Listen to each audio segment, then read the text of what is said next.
Spring practice officially gets underway for Brent Venables and the Oklahoma Sooners, and the program is entering a critical offseason as it prepares for another brutal SEC schedule.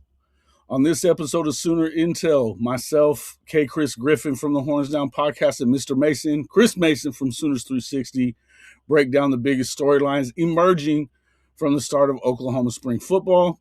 We react to the first media interviews from new Oklahoma position coaches Deland McCullough, Jason Witten, and Lamar Morgan, and what their comments reveal about the direction of the program in Norman. We'll also discuss which transfer portal additions could make the biggest impact in 2026 as Oklahoma looks to reload its roster with SEC-level talent. Let's get into the intel.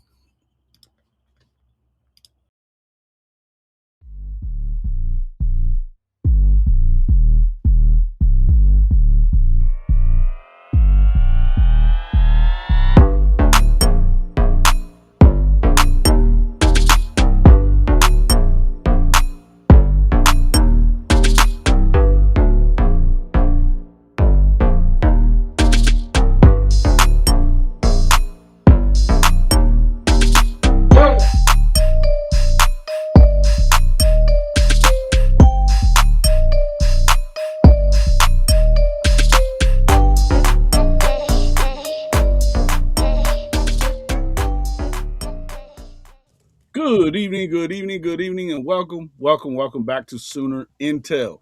I'm your host, Jason Watkins, along with one of my co-hosts, Mr. Mason, Chris Mason from Sooners 360. Kchris will be along, whenever he gets here. But if you love college football with the Oklahoma Sooners, you know you're in the right place. So before you forget, smash that red subscriber button, like our videos, and don't forget to ring the bell on all 3 channels so that you don't miss a moment of Sooner Intel. Mr. Mason, welcome back to the show. Busy week coming up. Got spring practice getting underway. Got first words from the new position coaches for the Oklahoma Sooners. And we're about to get into some of, it's football. It's something other than just speculation and talk. There's going to be some work on the field. Yeah, it's kind of a deluge of content on Monday, coming after a deluge of recruiting content over the weekend. And then we had the pro day today, and then it's going to be weird. Then they take a week off to go on spring break, and then they come back and they're going to hit it for 3 weeks, and we'll have all kinds of news coming out of that. No doubt about it. I think that there was some really good conversation going on with the new coaches, especially. I particularly enjoyed listening to Deland McCullough. I think it's the things that everybody wanted to hear kind of coming out of your new running backs coach, particularly when your running situation wasn't very good in the last year. Aside from, your quarterback doing all the running and everything. And, not to say that you didn't have some contributions from the running backs, because I think you got 2 solid backs that really, I think they did a great job for what they were given, right? But it's just a matter of the way things kind of were put together. Your offensive line wasn't a finished product until late in the year. But I also think that the kind of things that you heard from Deland McCullough were huge. Loved hearing from Jason Witten as well as Lamar Jordan. So status quo on the defensive side of the ball, but I think we're expectations coming from these 2 offensive coaches got to be kind of getting back to what we're used to seeing in Norman on the offensive side of the football. Yeah, to pull out one Brent comment from his press conference, because he and Jim Nagy had press conferences as well. Great content from both. Jim Nagy with some couple of zingers and some interesting stuff. Jason, the comment I liked hearing was Brent talking about how he's sitting down with Mateer. They're watching film together, and Brent showing him how to break down the defense and break down kind of what's going on. And I'm like, those are the things we like. The things I really liked hearing that too. Those are the things. Nagy's freed up some of Brent's time Yeah. from a bunch of things, and if Brent's going to use some of that free time to do things like that, then I'm that's exactly what we want to hear. But yeah, I mean it was great hearing. I mean Jason Witten is one smooth dude. I mean he sounded incredibly polished, just hitting all the high notes. It's hard not to. I came out of the Witten interview just sort of thinking it's. And I don't mean to dog the guy who left because we've done enough of that, but I Right. mean, Witten was just so impressive. The sort of night and day personality transformation in the tight end room. Not even from a coaching standpoint. Not even factoring in the talent, experience, personnel differences we've seen. I just think Jason that room has the chance to just go through just a quantum leap in what we're getting out of there. I mean, he just from what he was coached from. I feel much better after that interview, and it's a knee jerk reaction. I'll acknowledge No, that. but I agree. I think that, kind of looking at the three things that I kind of took from it was, and this isn't really something you heard. I don't know that you heard a lot of this from anybody coming off of the offensive side of the ball, but heard a lot of stuff about accountability. Maybe you've heard some accountability stuff in the past, but work ethic and leadership, and how important it's going to be for those guys at the tight end position to be accountable for those two things: work ethic and leadership, and what you need to do to help. There's no secret about what this offense needs more than anything else, and it's to be able to put together and put a run game on the field that can get the job done, that can carry the load for an offense that has been subpar. Uh, at best, it's been subpar for the last 2 years, right? And the way that he just kind of, I think the way that he brought up those things, I mean, you earn trust through how you work. He kept talking about you earn trust through how you work. You earn trust through how you work. And you know, it's a position that demands versatility out of you. And that's something that you didn't get a whole lot of last season, right? It just I mean, you got some guys that listen. No shade whatsoever to the guys that were in the room. They were not put in a good position to be successful. I mean, they just weren't. But they also weren't the type of guys that were going to be able to really fit what it seemed like Arbuckle wanted to do, which was get into a lot of 11 and 12 personnel stuff and be able to like make it work. They just weren't. They weren't set up to be blocking tight ends that are going to clear a pathway for you. You know what I'm saying? And so it just felt like to me, talking about details, the details, the truth is in the details. Details are kind of what separates you from being decent and really good. And I don't know that, you would have looked at that room even since I would tell you since Jeff Levy was here and say that you felt like that was a detail oriented room.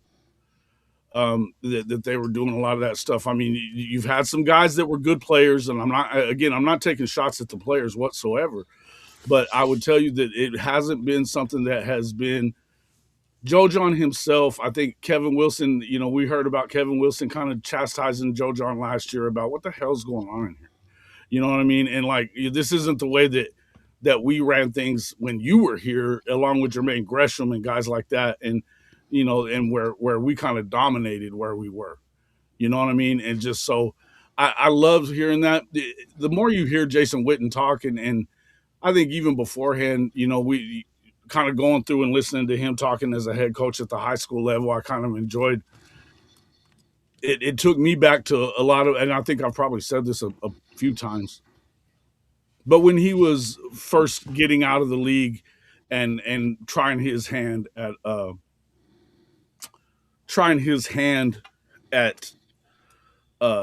broadcasting and stuff like that, and what they were doing in like the meetings leading up to all that stuff, right? So it's just crazy, I mean, I enjoyed listening to that as well. But man, I tell you, I really enjoyed listening to Deland McCullough. Um, really, really enjoyed listening to Deland McCullough. You can tell that this is a guy that, listening to him, I think he's going to be a head coach at the college level before very long. He just Wouldn't shock me if he's given, if someone will give him that chance, right? That someone will give him the chance to his mold a program. pedigree, yeah, his I mean, pedigree as a football coach in general, not just as a running backs coach, but as a football coach is, I mean, shit. It's pretty second to none. He played in the league. He's coached in the league. He's coached to a very, very high level at his position, both in the NFL and in college. You know, you look at what Ashton Genty did by the end of the season for the Raiders last year. You look at what the guys were doing, uh, whether he was at Indiana or Notre Dame or USC, or and you know what you expect him to do now. And then talking about the fact that he likes to play multiple backs, and the way the reason that he went back to the NFL was to become a better college coach. To get better at what I can do to develop these kids at this level. So I mean, I had a lot of fun listening to that interview, and Lamar Morgan as well. But just talk to me about what I mean. Did Deland McCullough impress you as much as he did me? well, I think the first thing that impressed me was that he was already he had recruited X Rob out of high school, and Yeah. he was texting X Rob last fall when he was with the Raiders, Uh-huh. encouraging him, telling him to keep going. Now, trying to get updates with him. That McCullough sees his relationships with his guys beyond just signing day, right? And he was keeping contact with both Tory Blaylock and X Rob, and he already knew Hatton, and he knew Des Walker. He was Right. recruiting them from Notre Dame. So I think just his he sees that relation. He's not dropping any relationships. He never knows. You never know when a relationship's going to be important, right? So maintain relationships, and that's just that sort of professionalism and sort of smart professional attitude leaped out to me. But I guess the one thing that leaped out that was sort of dominant or preeminent from his interview is there was kind of that sort of F yes, I'm good, just ask me kind of confidence, like, a little bit of the Signetti, I'm Yeah. good. If I look, I'm very good at this job, and if you need to find out, go Google me because Google I me. am. Hit up Chat GPT. Yeah. Yeah, I develop high-end running backs, and if you don't know that, go Google me. But this is what I do. I've done it everywhere I went, and Oklahoma has given me. And I'm walking into a room with four guys I know that I wanted to recruit, that I know are high-end players. That Right. He did recruit him. He did He did. recruit him, right? He was Yeah, recruiting them. He said that it's as big a reason as anything is why he's here is because of the guys in the room. he's like, I know the quality of the guys that DeMarco was recruiting, and for all those who think, I mean, at some point we just need to move beyond the DeMarco story, right, and just put it to a Sure. side, to a side. But at the very least, we can all agree DeMarco was recruiting good guys out of high school. Yeah. Everybody felt like he was recruiting good guys out of high school.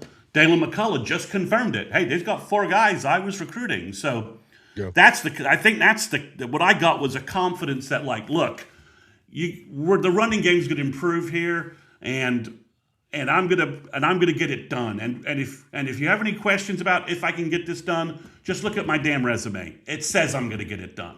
So we're gonna move forward, and this is how I'm gonna do things. And I think one of the things I sort of picked up was I think his classic quote was, the guys may not need me to be their dad, but I'm gonna love them up like I am their I like dad. that one too. Yeah, I like that that's one a too. paraphrase. That's a paraphrase.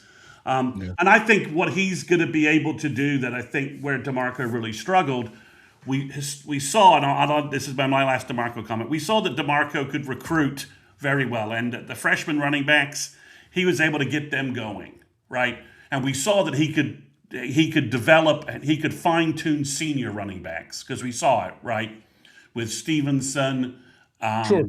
Guys with that Eric already Gray, have some development, Eric Gray, guys like that. Yeah, Sure. it was the Kennedy Brooks. They all had great years under DeMarco. Of course. It's the middle stage area where I think DeMarco struggled, and some of that was the guys got injured, but some of it wasn't. I think it's the taking them from the freshman to the senior part where I think Deland McCullough is going to excel for us. Where DeMarco was struggling, he didn't quite know how to take them from a freshman to a senior. Yeah, and I think you're right. And I think DeMarco was. I mean, as much as people want to bag on DeMarco, and I'm not going to do it either. I think that he's bringing in guys that this guy would have brought in. Yeah. We talked about the things that were important to him. The running back, he had an emphasis on physical running, right? Physicality. You got to run through contact, protect the football, finish your runs, finishing forward, things like that. Being able to pass protect. He talked about if you want to play on third down, you better be able to protect our quarterback, right? And then the versatility of the modern offense, talking about you got to be able to catch passes, understand the passing game, be reliable in that protection. So I think these are all things that we know for sure that DeMarco he didn't want you on the field if you couldn't pass protect. Yeah.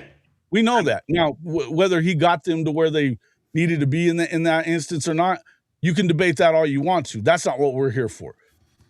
But if we're talking about what you're talking about, I think it's just development, film study, technique refinement, being helping with their football IQ and things like that. Obviously strength and conditioning is a big key to what you do at every level of football, but particularly at the college game, that it's got to move significantly forward from year to year, if that makes sense.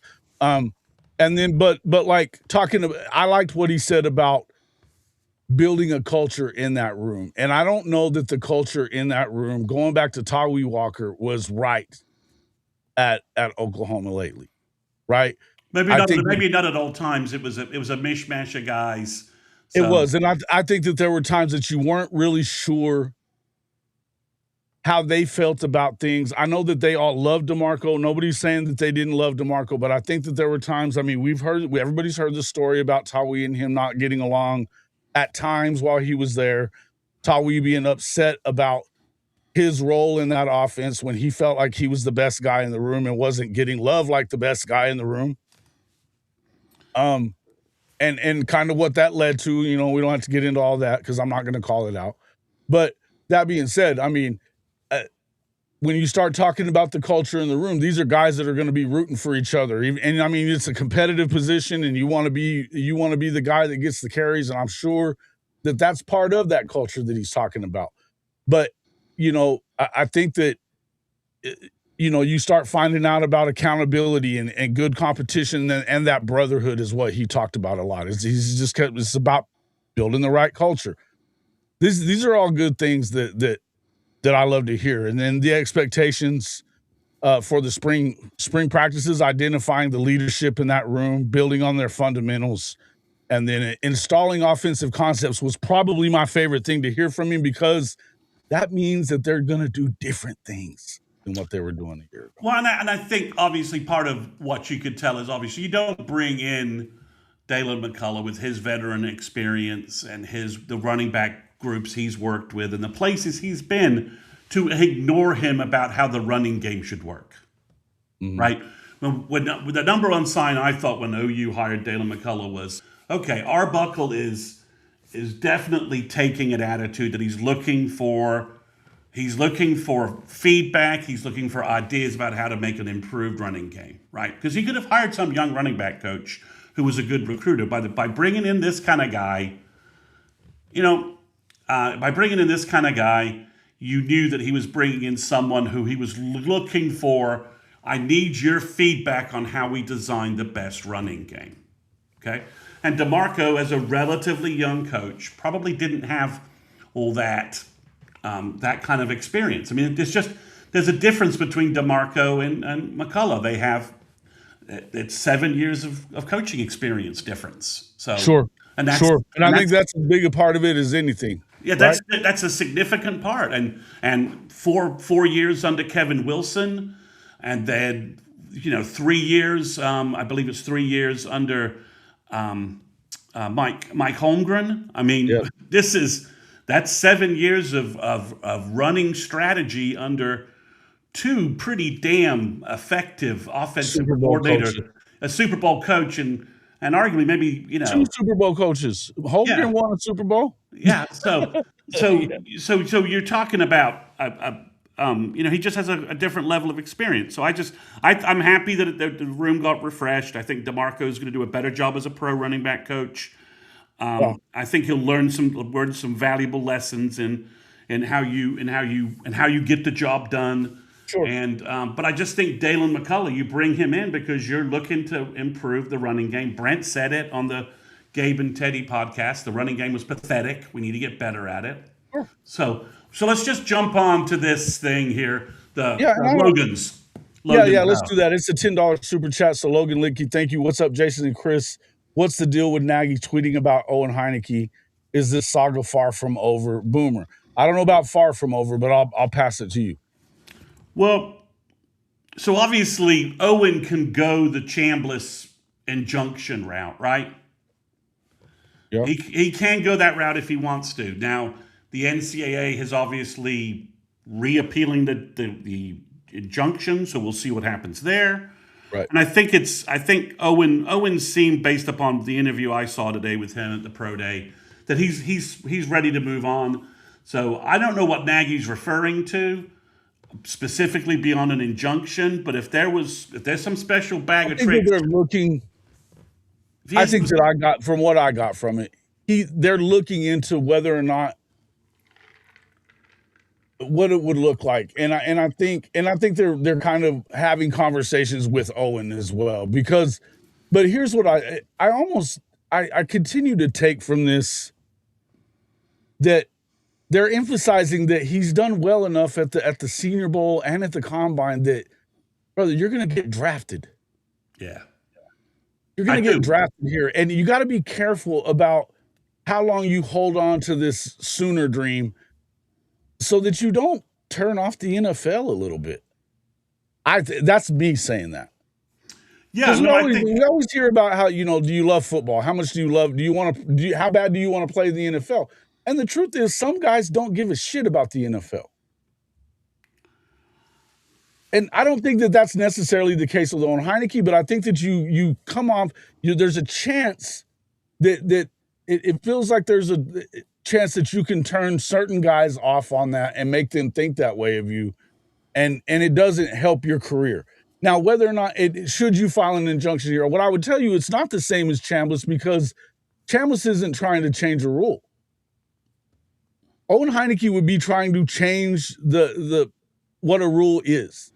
And by the letter of the rules, he's not going to be eligible. When it comes to Trinidad Chambliss, there's precedent for them giving medical red shirts. It's usually a rubber stamp thing. You usually have to have 2 years. It's not the same thing. Yeah. I mean, in the past, it used to be like the Jason White thing. You used to have lost the majority of 2 seasons, right?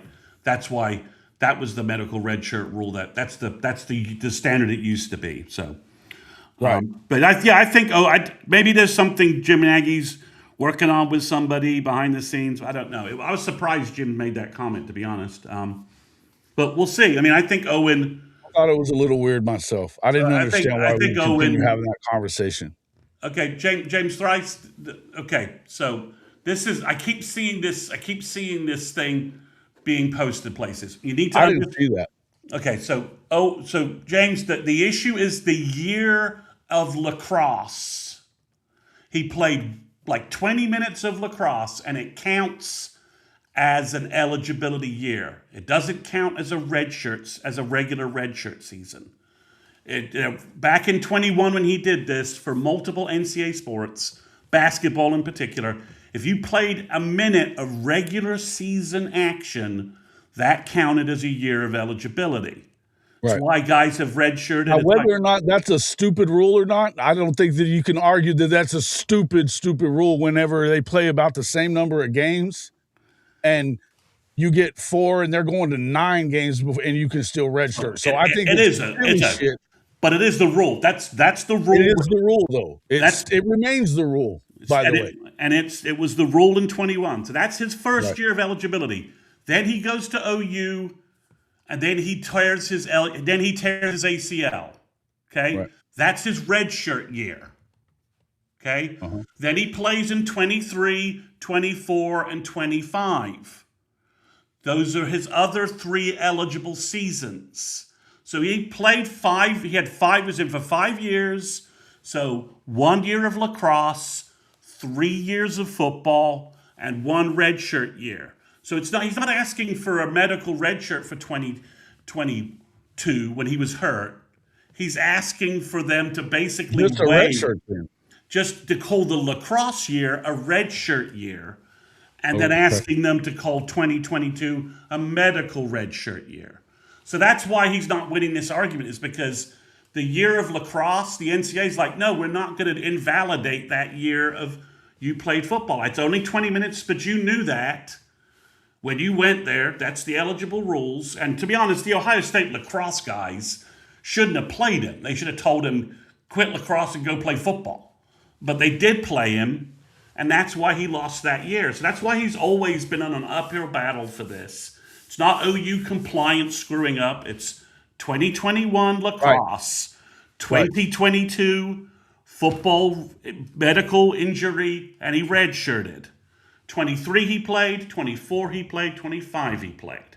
So if you don't understand that, that's the real calendar. It's not a medical redshirt issue. So, etc. Yeah, and I agree, Satterfield. I 100% agree. That's why I said I didn't say it should matter. It shouldn't cost you a year of football. I'm saying you're saying it shouldn't. I'm assuming here. It shouldn't, and I think it's a stupid rule. That's what I was saying. That Yeah, I being mean, they said, should be. There should be a standard red shirt rule across sports. Like you get to, I would. That's my feeling on it too. Now, but what should be and what is, we know, are not the same damn thing.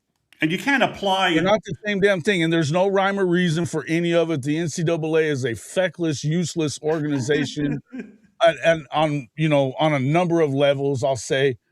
And they don't have it. I mean, shit, they don't even. I mean, there's just no. I mean, they don't have any level of They're normalcy. There's nothing that you can sit here and look at and be like, yeah, this is the way that they always rule here. This is the way they always do things when it comes to this, because it's never the way that they always do things. It's a case by case basis, and whether or not whatever mood they're in that day. A lot of times, there's just no rhyme or reason to why they okay some things and don't okay the yeah, no, others. no consistency in standards. So, all right. So we're going to jump back. Kchris Griffin's going to just joined us, just about to join us. So that's why Owen Hineki, that's why he lost his appeal, and his appeal was denied, and it was probably never going to work. It's because of this lacrosse situation. So Yeah, and that's where I'm at. I just don't think they're ever going to give it back to him. Those 15, 20 minutes, whatever you want to call it, they don't care. because That's the rule, that everybody and you're else. trying to, and the way they look at it, you're trying to change the rule. Yeah, and if you look, and if they do it for Owen, then there's gonna be a bunch of people who say, "Well, I only played an hour. I only played one game of softball. I only played one game of table tennis. I don't know, it's tennis. And I'm playing other sports." Table tennis is crazy. Well, and All I right. mean, but I mean, as we've heard you say before, there, welcome in, Kchris. You talked about before that there's things that that they're trying to not do two things. They don't want to set new precedents or open floodgates. And Yeah. both of those things would happen if you allow Owen Hineki to come back. Yeah, if you waive his lacrosse year, that's what we're That's talking right. about. You just basically say didn't happen, or we're giving you a redshirt year for it, and we're calling your other year a medical redshirt year. That's fine. So Yeah. if they did that, then they're opening up the floodgates of appeals, eligibility appeals for any number of people for other sports in which they barely participated in a season and lost eligibility. Yeah. So What up, Kchris? What's up? Two things to add to that. One, I mean, it could just be a one-off. I mean, hell, they have this stuff happen all the time, a la the eligibility argument they've been fighting, and it looks like they've finally won one of those cases against Aguilar. But on the other hand of this, just to end this topic right here with you guys, I would say that letting Owen Hineki in, it does let the floodgates and all the rest of that stuff happen. But most of all, it actually takes away from the argument you have against uh, Chambliss right now. So we could definitely get into that a lot later. But yeah, that's something to think about too, because it takes away from that argument because I hadn't really thought about that, but you're right. huh? You're right. Yeah, it hits on eligibility on a different front, but at the same time, it's still all under the same nucleus. So it's just something to think about. It's NCAA is trying their hardest, but again, I still think there's a bit of self sabotage, but we'll go from there. So, Kchris, we've been talking a little bit about the new assistant coaches and our first chance to kind of hear from them. And we've been talking a little bit about Deland McCullough and Jason Witten. I know from Monday when we were doing our recruiting intel show, you really liked what you heard from Lamar Morgan. Do you want to? Can you relay some of those some of those thoughts for us? When it comes to Lamar Morgan, I think the first word that pops out is just intentional. I think that him being here was intentional. He knew he had a plan on and off the field, both for his family and then also for what he envisions. A job like this being like with a staff. All the rest of that stuff. He had a vision. I Like-minded. think that it's one of those things where if you're a leader anywhere, it doesn't matter what job you have. You're always trying to find people who you can match. Basically, you can say, "Hey, what's your personal goals?" And then you can figure out what those goals are and how they align with the overall organizational goals. And that's somebody that you say, hey, that's going to be not only a glue guy, but an important piece at some point. And so I think he's a guy. You look at everything else. I mean, he's had some major stops along the way. I think that was something that was unique about his story is that even though he's been intentional about where he's going for, his kids, his family, all the rest of that, he still has some really good stops. And I mean, let's not act like Michigan is not a brand, right? Deland McCullough, just to jump over there, confidence. That's the word that describes him. I think he's confident in what he's going to do. And I think that um, I was talking to Brady this morning. He was like, we talked to all the coaches and the new coaches, and they kind of gave us their softball answers. I said, I don't think there was softball answers about a few of them, simply because I think that Deland McCullough has I think he has a real plan in place, and I think that one of the things that I like about him is that he has one of those focus on the solution, not the problem mentalities. Mm-hmm. I don't necessarily know what the problems were in that room. Um, Didn't care. Didn't care. yeah, he didn't care. I mean, it was kind of all forward thinking as far as Yeah. what we have now. We have guys on campus that can get it done. I've been a part of bad offenses, but we still been able to do something in the running back room. And I think that all three of us, and I think everybody in the comments and Sooner Nation alike, would say we're not asking for much, just asking for a tad bit more help in the running department, so we're not putting our quarterback in harm's way. Again, you go to Witten, and I think it's just one of those things where it's just first off you're starstruck by him even being here, but Yeah. also again, I think that the move he's a combination of both of those of what you got from McCullough and Morgan. I think he's both confidence and in just intentional, right? I think that a lot of his moves have been calculated. I think that this is a move in the right direction for him, but what he wants to do, and obviously he's going to get to be around his son, who I mean, I think we all were believing he was trending towards OU regardless, right? So I really like what I've heard from them, and again, um, two of the three, because I think that the cornerbacks room is going to be phenomenal as well. But two of those three coaches have keys to help unlock this offense. It all boils down to obviously Mateer and Arbuckle, but when you look at what this offense could potentially be with an actual run game, and then also being able to help our offensive line with key blocks, running different things that Arbuckle wants to run with those in line and those little basically split tees, different things like that. It's just so many different things that you want to see from this offense, and I think we weren't able to get to that last year simply because of personnel, not because it wasn't good enough. It's just wasn't, at times it just didn't match what we were trying to do with the personnel that we had. So again, those three coaches, I'm really excited about what we heard and can't wait to see the spring game.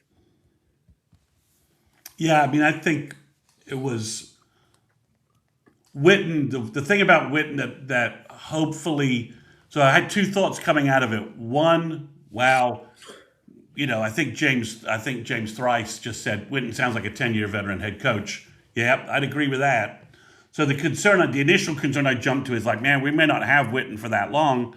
But then you heard Witten talking about the fact that, he feels like, he's made a difference in mentoring high school kids. That 15 to 18-year-old group, mentoring those players and making a difference in those guys and those young men's lives. I thought it was very poignant that he was talking about that he wanted to work with that 18 to 23 age group and also wanted to be, important in their lives, mentoring them into young men, and that we will have his son on campus in January, next January, that he probably will want to hang around and see Cooper's college experience for several years.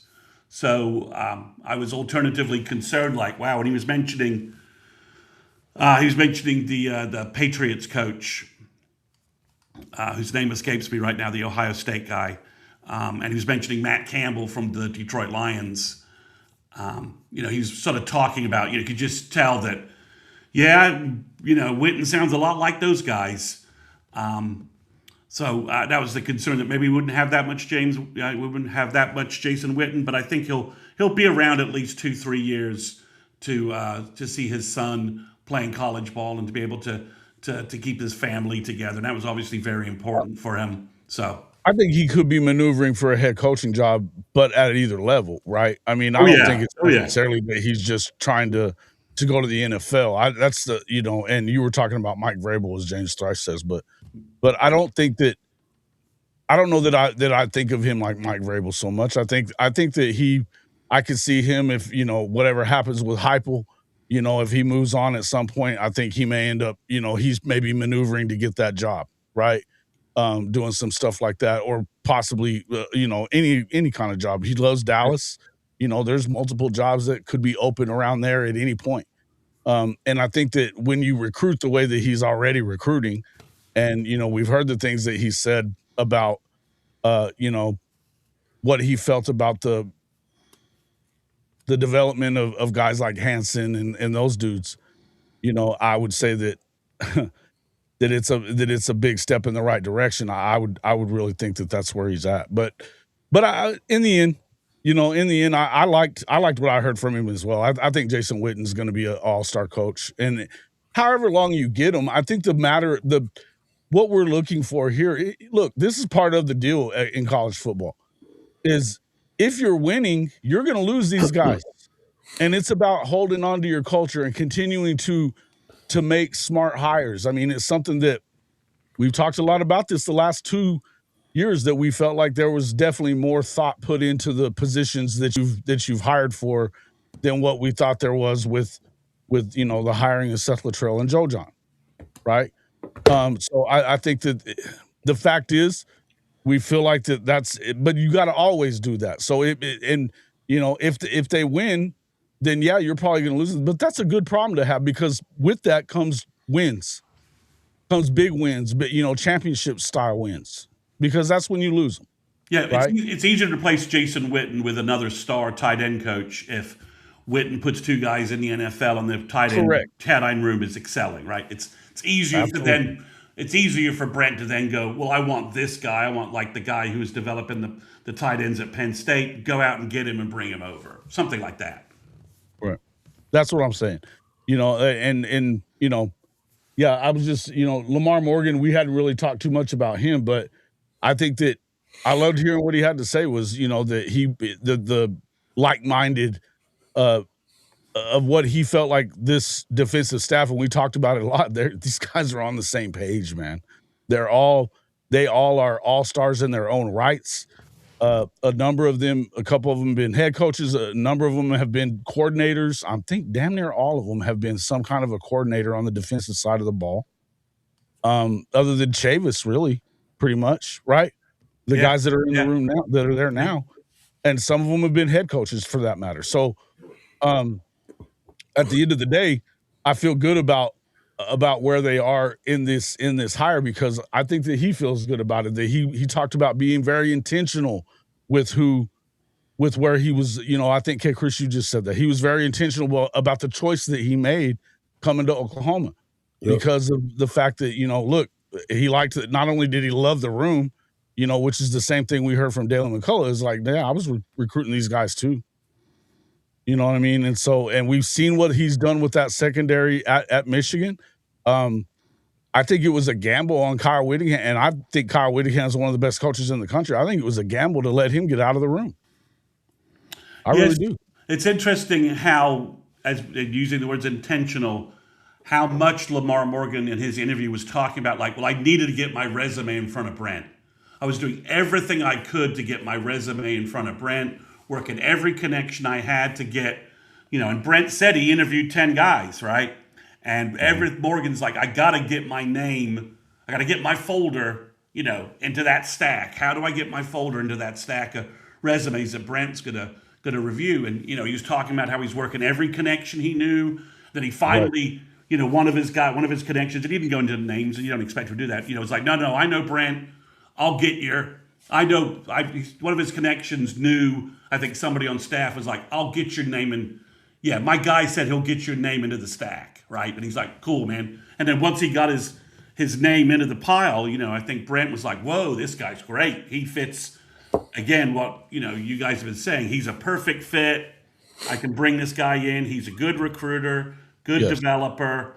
He's got DC background. I like that. Yeah. So I think it was. I said, aside from Chavis, pretty much all of them, it's called plays. I mean, I think it was, we were all wondering, well, how did Lamar Morgan end up here? And the answer is Lamar Morgan wanted to be here. Mm-hmm. And that's intentional. That's a decisive move from a guy who had a lot of offers out there. So, just like Jason Witten turned down an NFL job, tight end job, right before right before he accepted the OU job, or right after, some time frame like that. So again, and we know McCullough would have gotten offers from who knows everybody. He was, once he was available, if OU had sat back and let him be available, he would have gotten probably 4 or 5 different offers. OU and McCullough didn't wait. As soon as he was free, OU got him signed, sealed, and delivered. That was a quick. Mm-hmm. I don't know if Deland called Brent immediately and said, look, I'm freed, or, don't hire anybody until I find out if the Brader job is gone or not, or some, I don't know what the connection is. There was some kind of contact going on between them. Yeah, definite. And, and then Deland said, Brent, I'm free. And boom, like that, he was hired as the running back coach. So, again, I just like the efficiency, and we know that Brent was going through 10 resumes, and I think that's a good sign, right?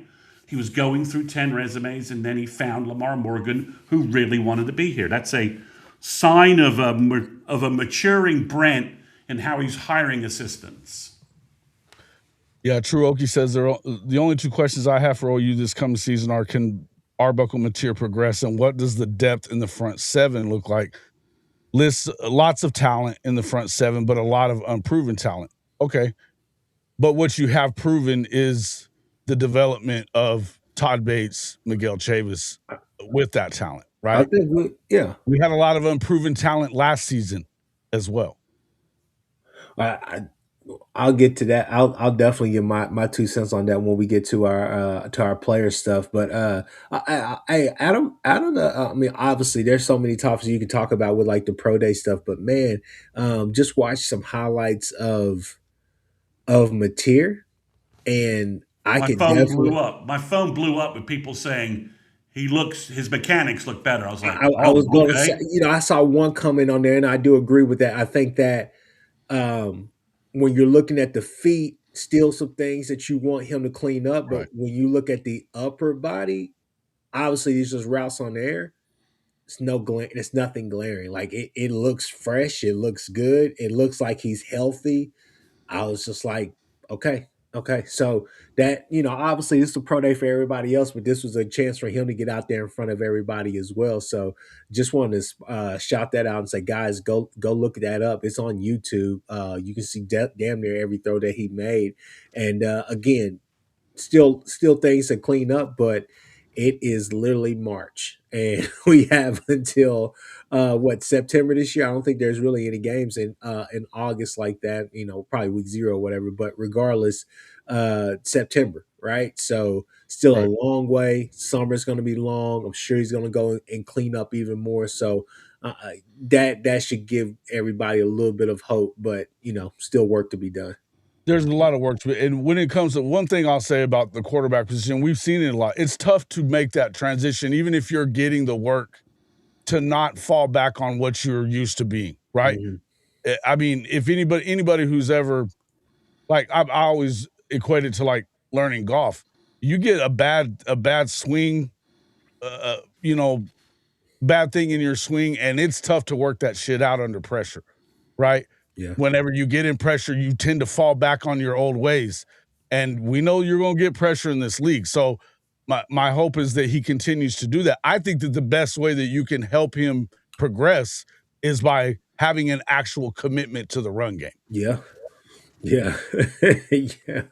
You know what I'm saying? Yeah. Outside of him having to run it. No, it was So yeah. I mean, um, on the pro day, the only pro day sort of negative I have coming out of the pro day is it looked like Kendall Daniels running a 4.75, and his vertical was I guess it was okay.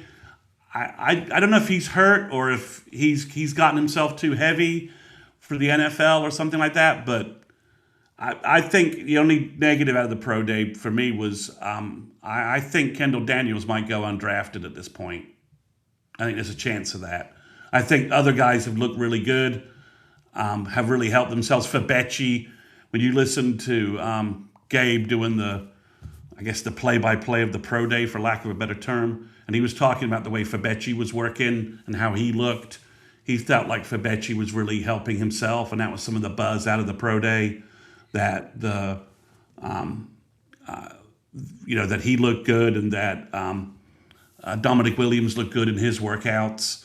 And I just don't think I didn't see a lot of Kendall Daniels doing stuff today either. He did the 40, he did a vertical, but he didn't have any records for him doing any of the other stuff. So it's a little strange that he's kind of skipped the combine.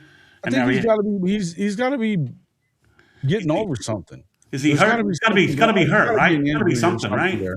Yeah. So And the thing is maybe if he doesn't feel like he's 100%, then and I mean he's gonna stand on what he did in the season. I don't know that I blame him for that. no, there's no point putting up terrible times and stuff if it is. No, But no. I mean, his because the truth is his measurables say he's a freaking NFL 15-year player.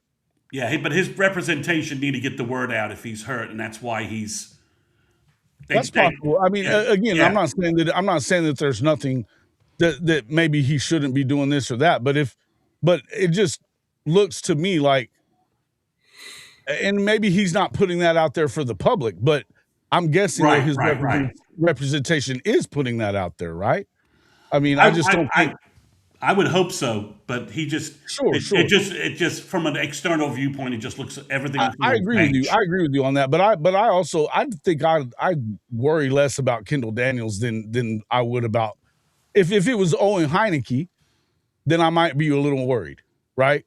But that he hadn't done anything, shown anything at whether it be the combine or now at the pro day. I, Looking at I just going to jump in here and say, Chris Mason, I'm on Jason's side on this one. I don't think he's going to go undrafted. I think they're at the very least no, yeah. late. He was going to go late rounds anyways, but he's a novelty. He's a specialty piece. He's the guy that Mel Kiper comes on in the middle of the third day or whatever, and just talks about, oh, he could be this, he could be that. Don't really know about these times, blah, blah, blah. Don't really see him, blah, blah, blah, this and that, yada, yada, yada. He's a guy who has a long career.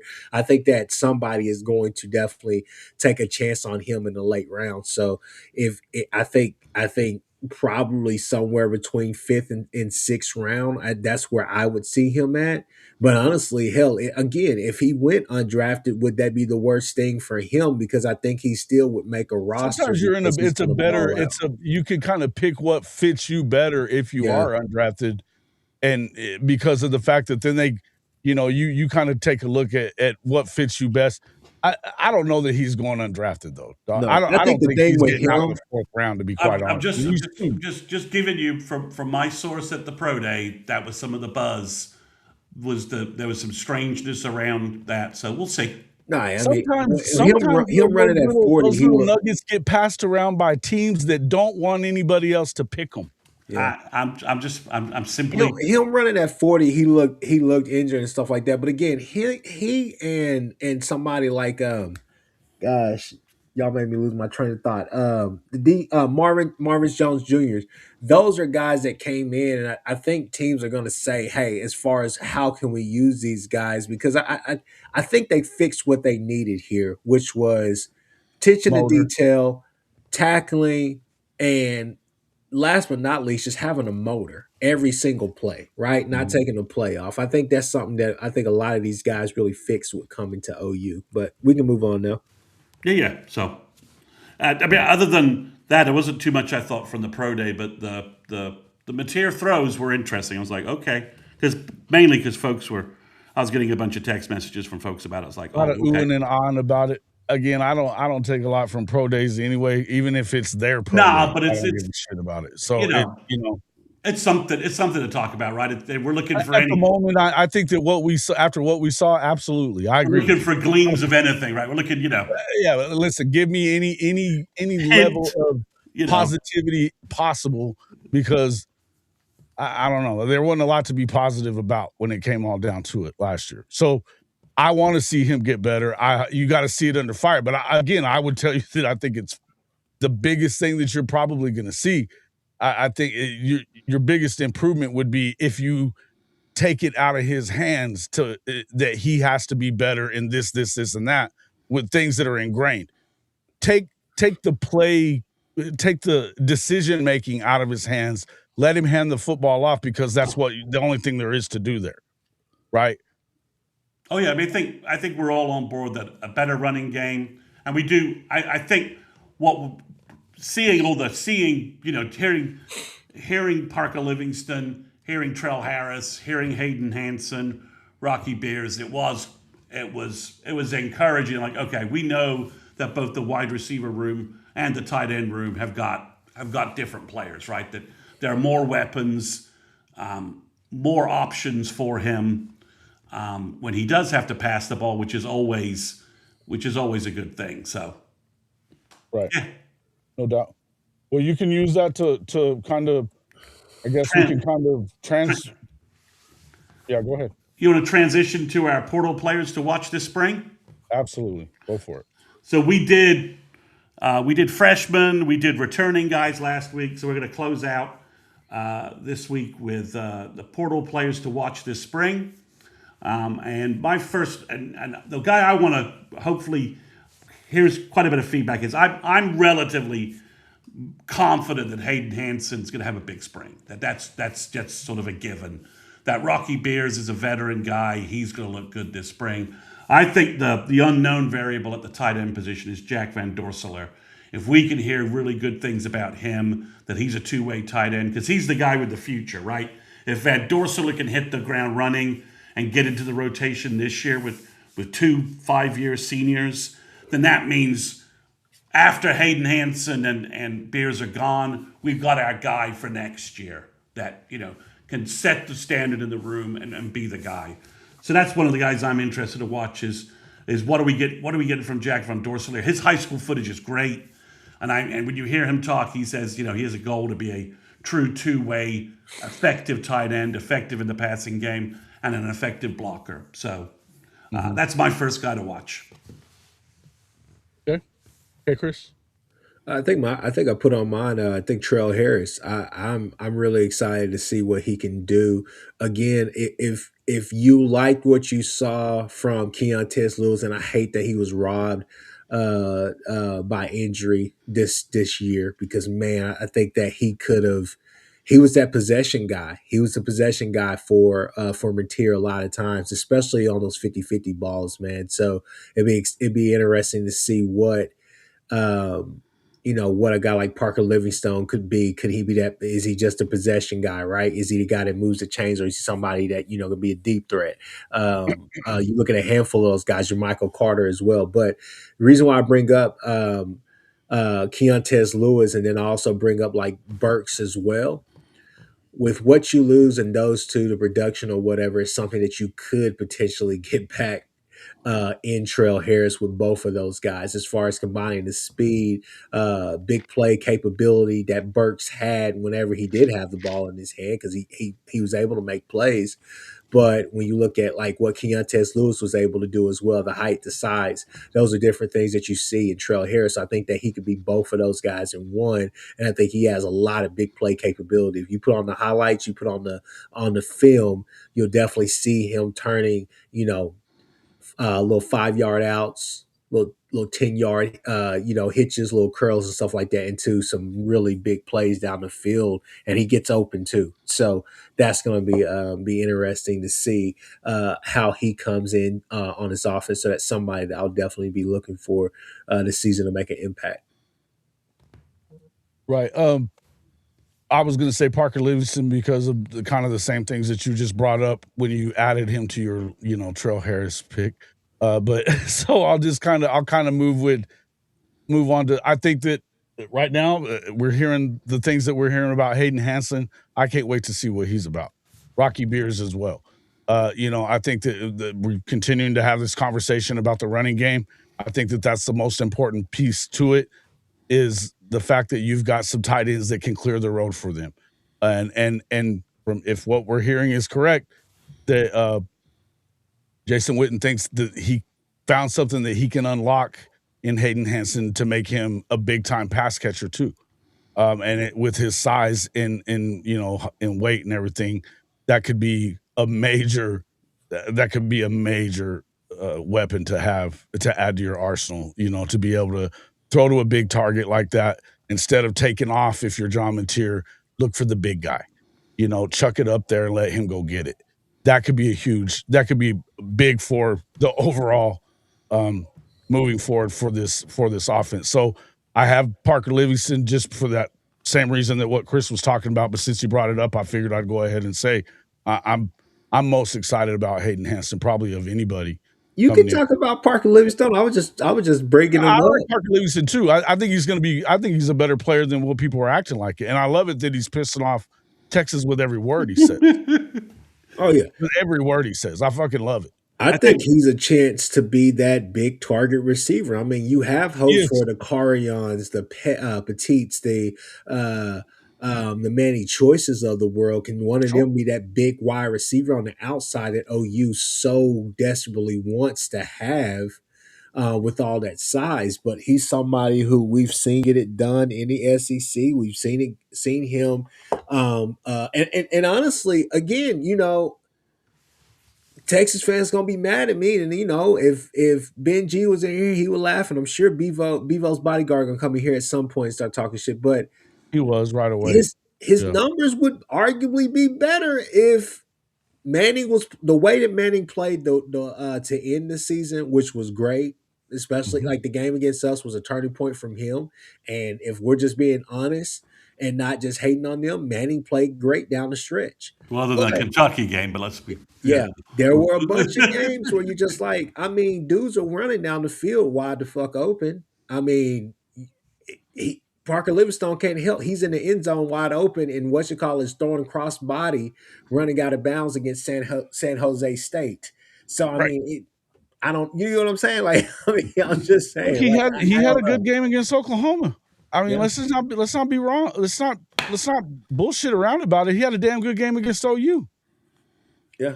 I think the one So thing did him. from to tie the pro day to the Harris comments, it's obvious that that Burks and Satania were two slot guys, and having two slot guys out there, it just didn't work. And now instead of Satania now has the slot, and now we've got two wide receivers who bring a completely different set of skills and are just physically different than Burks. That I think Burks is going to go have a big day in the NFL in the slot. It's just two slot guys in the SEC just doesn't work. So that's what I see about both those wide receivers. JW Crunch, y'all talking about Parker Benedict, and I just got this. And if you're not down with that, we got 2 words for you.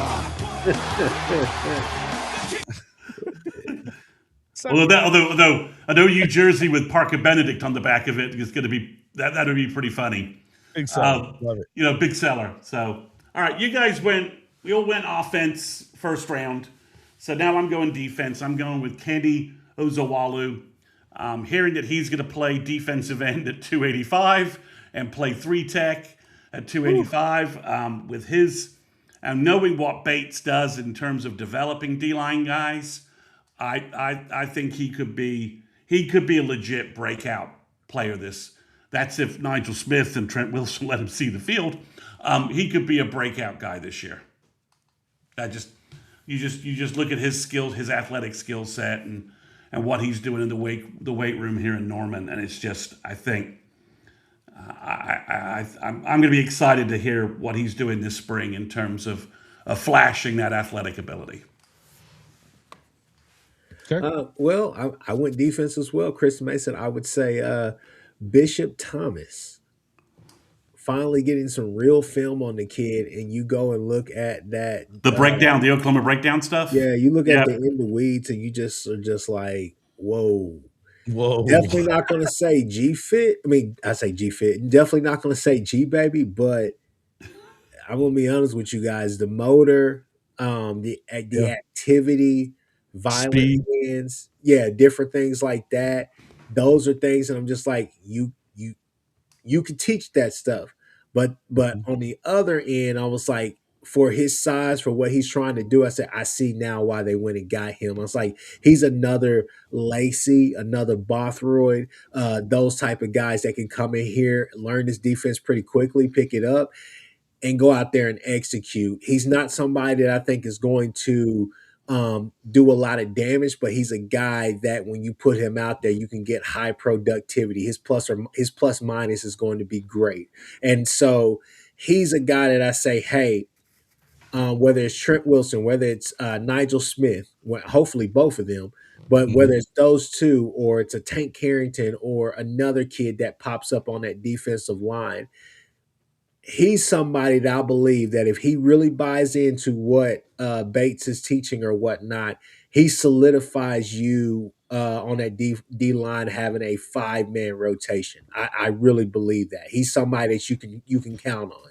You have your two superstars and Jaden Jackson and David Stone.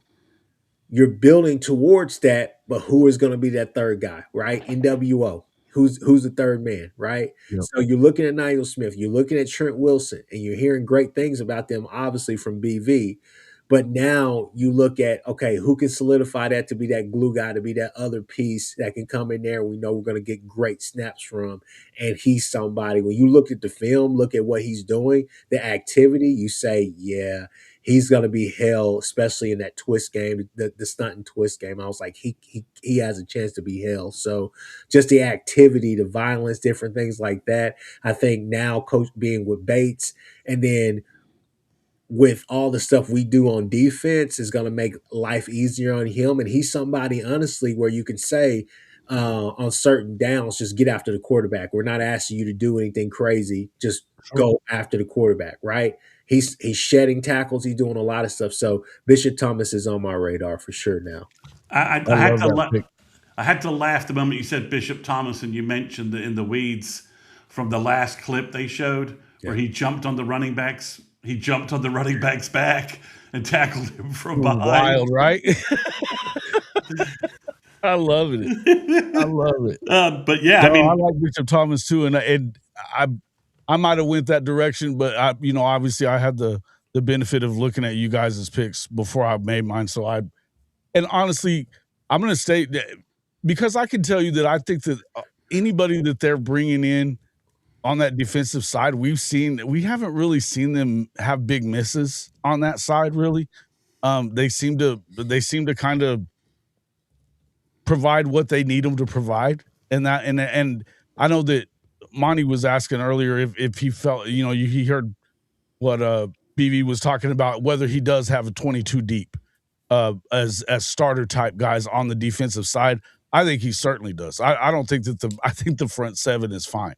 You may not, maybe, I mean, I guess the question would be whether or not you're there at linebacker. I think the front four is fine, and then some, right? I do, in my opinion. But that being said, I would go for that reason. I'm going to stick on this offensive side, and I'm going to say the other piece that needed to kind of get shored up, and you lost some pieces after the season. The fact that Marion Harris, I think is a huge addition. Look, they went in and got a guy like Caleb Nitta, and there's a lot to like about him as well. But I mean, there's a lot of these dudes that you could talk about that they went in and added in that position there. Peyton Joseph from Georgia Tech. I just like the fact that they did, and even Fred Hinton going out and getting guys on that offensive line, to whether they're depth pieces or whether they're going to be, I think with Marion Harris, you're looking at, okay, this allows you to put Ryan Foje at the position I think a lot of people feel like he's probably better at, which is guard, right? Because Marion Harris has got a lot of snaps under his belt at the SEC level playing at Arkansas, and I think he's a big boy that has, he's coming in here to kind of, he said it himself. He wanted to get a little bit more of that nasty streak that you can get from playing for Big Bill. You know what I mean? And so I think that's a huge ad right there. I'm interested to see on how that kind of plays out. But the more I've seen it, I mean, I was concerned about the losses that you had in the portal because of the fact that when you bring in freshmen and they become starters immediately as true freshmen, it kind of messes with your depth of the other younger guys. It's like, look, if we're already not going to start, why would we stay? I think about Isaiah Dent in that situation. He was a redshirt freshman, and another year of not being able to play because of injury, it put him in a position where it was untenable to stay, right? Now, and I think that he's going to be really good at somewhere. I mean, I think he's going to be really good at Mississippi State. So I'm less concerned about that now than I was in seeing some of the additions that they made along the offensive line. And I think it was very, very important.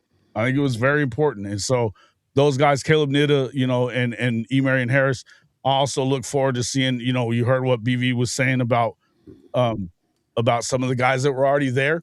I look forward to Darius Afalava. I hate what we just found out about UK Dan. Man, that sucks a lot for him. He's out for the year, from what I understand. That's what I heard. Well, he's going under the knife. We know that, but we don't know that. We don't know the. I've not heard that. We don't know well, everything that I've heard that it's bad. So it doesn't look good for him coming back this year. And I didn't think that I was breaking any news there. So nothing's public about that yet. Jason, so you just did break some news that if he's out for the year. He's got some breaking news then. I know this is a fact. He got hurt badly, and I don't know that he's out for sure. I don't know positively that he's out for sure for the whole season. It looks like he's out for the whole season. Yeah, that sucks. So yeah. That even makes it even more important for these guys that you went and grabbed up in the portal to be ready to rock and roll, and guys like Darius Afalava in his second year after, not playing because of injury last year as a true freshman. It's time for him to step up too, right?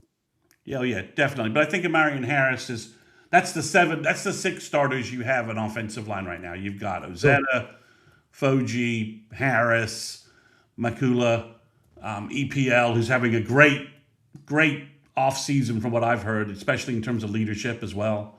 And Fasusi. So those are the 6 guys. Those are the 6 we need to hear coming out of spring. are developing some cohesion and chemistry as a starting O-line.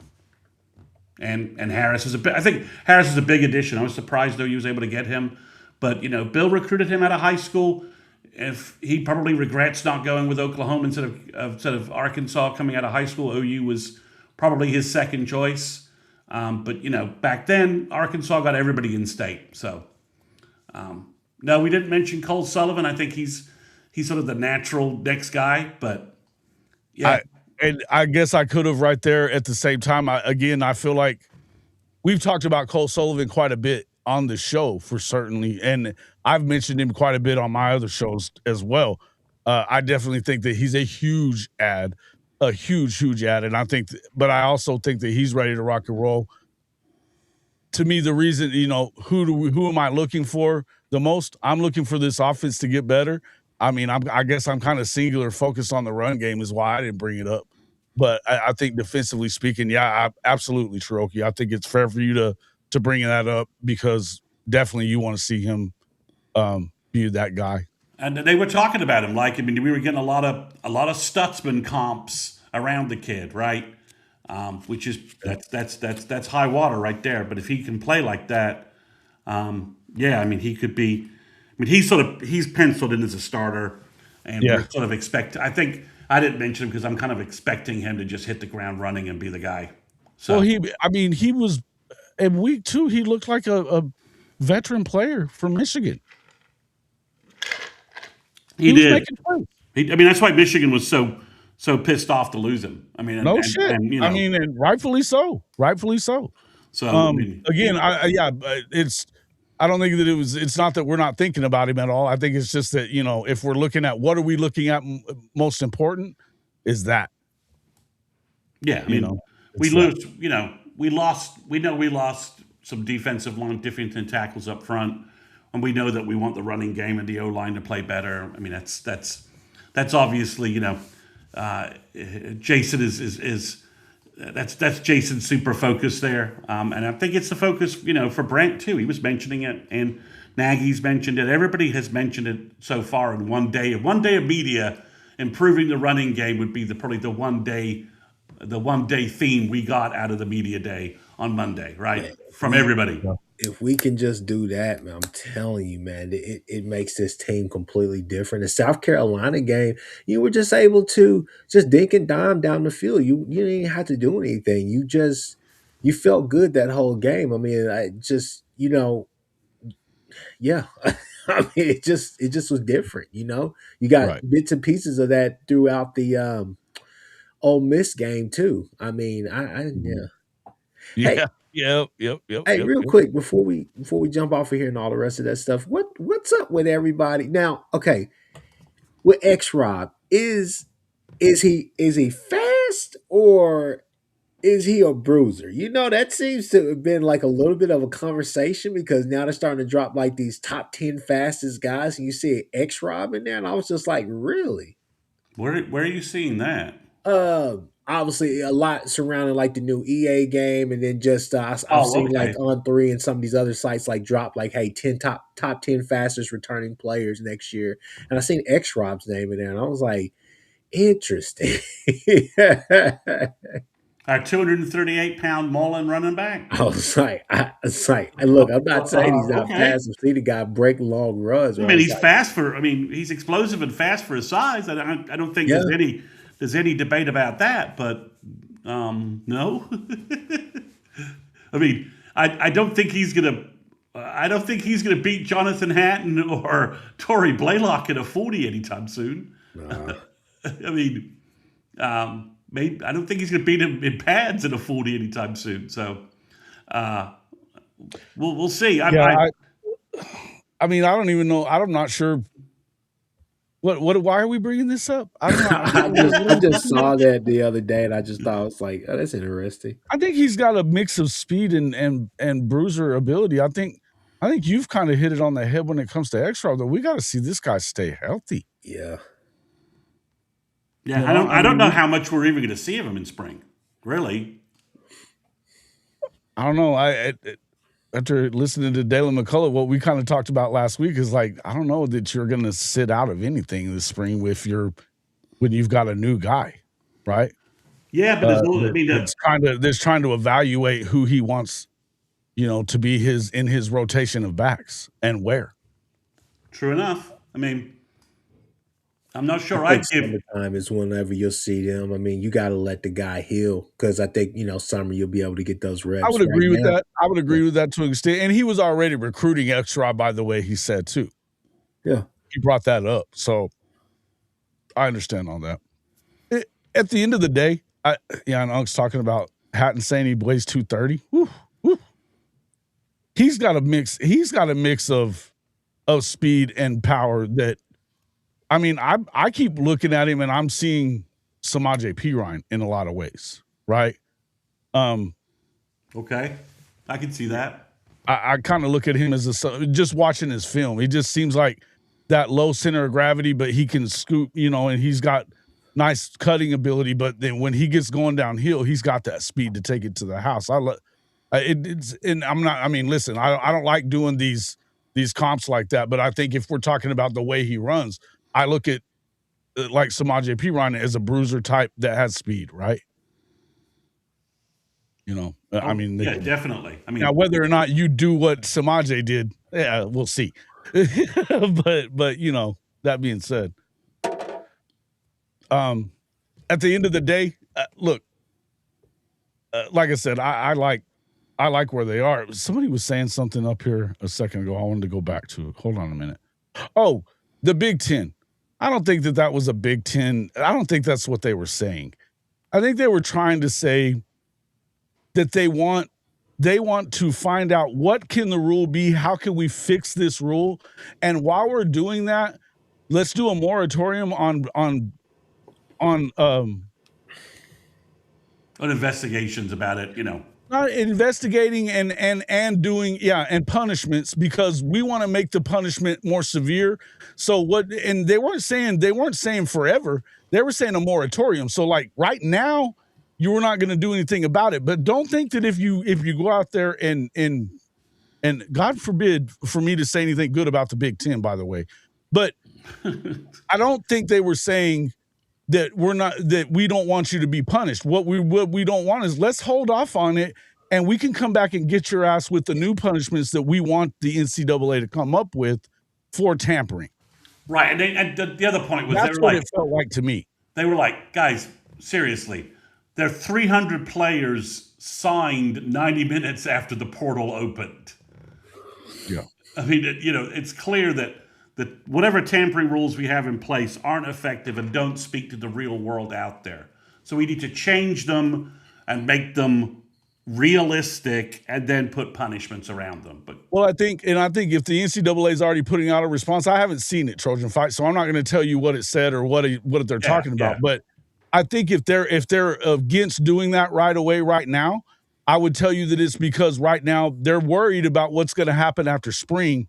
And they want to make sure that this shit doesn't happen to where guys leave school without a transfer portal opening and then move on, right? And go somewhere else and try and claim that they're eligible. We know it's going to happen first and foremost, but they're acting like they're going to be able to do something. Expect there to be more. Expect there to be more of that kind of stuff going on. More lawsuits is what I would say when it comes to that. Because if they already couldn't do anything about the Wisconsin player that went to Miami last year, what are you going to do about it? Because guess what? They knew that you're shit you could do. That's why they didn't do anything. And so, yeah, but he at least went he was at least transferred during a window, right? Wisconsin. He was. So that's fair enough. So I think that's slightly different. But you're right. He never went in the portal. Wisconsin never put him in the portal, and he went to Miami anyway. And was eligible to play because he was obviously playing in the national championship game. So you're right. So we'll see how things go. At the end of the day, all I'm saying is, at the end of the day, expect some of this to go down. But you're right. It's going to happen. Yeah. And if I'm going to say anything else about it, it's going to be this. Guess what? And until we do a CBA, all the bullshit that we've heard in the last week don't mean anything. continues to be the answer that It just doesn't. Yeah, it doesn't mean anything. No one wants to talk about. So no, they don't, and they don't want to. We don't want to make them employees. We don't want to do this. We don't do that. Well, guess what? You're going to keep losing on all this shit because as soon as it gets back to the Supreme Court, they're going to be like, no.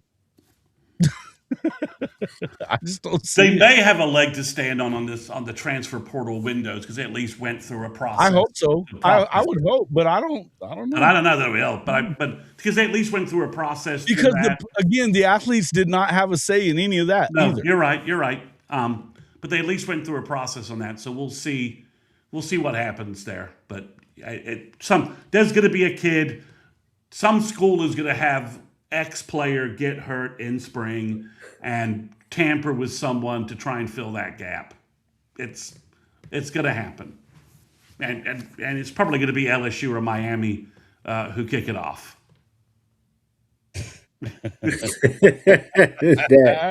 That's actually funny. That's really funny. Yeah, and I mean, we put up with Benji for being a horn, but bro, never happened. Even never. we're not turning over the keys to my channel to a damn Longhorn. We ain't doing it. So sorry, So anything else, guys, from this week of deluge of Sooner information? I mean, look, I'm ready to see more. Yeah, I'm over here just flabbergasted right now. I mean, Porter Moser fighting for his fucking life. Excuse me. I got. Let's get up. Let's go ahead and get up off of here. Thinking, well, tomorrow will be the last day. Well, maybe not. You just wear a freaking hockey mask on the sideline and be done with it, right? I guess I'll ask this. Nobody wants to answer this question, but is there a win total he can have in this turn? If he gets to the NCAAs, does he stay? Elite Eight. I'm sorry. It's Elite Eight. He's got to get to the Elite Eight. He's got to get to the Elite Eight. No, not from what I'm hearing. If he gets to the tourney, if he gets in the tourney, he probably saves his job. If OU's bounced as one of the last four out, which is if they beat A&M tonight and they're up, but that's never meant that the Porter Moser team can't blow a lead in the second half.